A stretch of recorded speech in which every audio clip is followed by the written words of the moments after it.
The Milwaukee Bucks are in the midst of one of the most toxic seasons of all time with what's happening behind the scenes and with their superstar player, and there was just an article by Shams detailing what has felt like a funeral of a season. So it starts on December 14th when the Bucks are going to lose to the tanking Brooklyn Nets on the road by 45 points. They went into practice a couple days later, December 16th.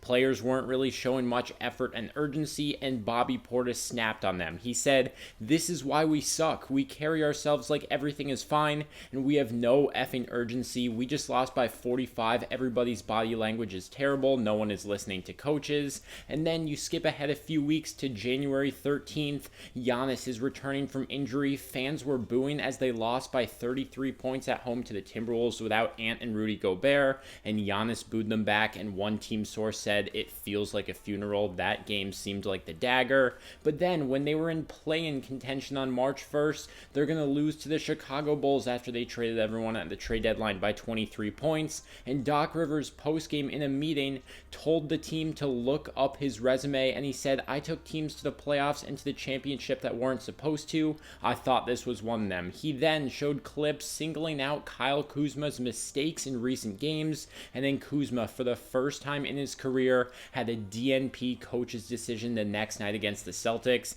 and that session where he was singling out Kuzma continued the theme of a season-long disconnect between Doc and the players. And then Doc Rivers declined to answer to ESPN when asked about his relationship with this team. So there's just so many instances alone, and that's not even talking about the whole Giannis trade saga that's been a dark cloud over their heads. This article ended with a quote saying, "This is as toxic of a team situation as any in the league. They waited until the very end on Giannis, and now everybody knows."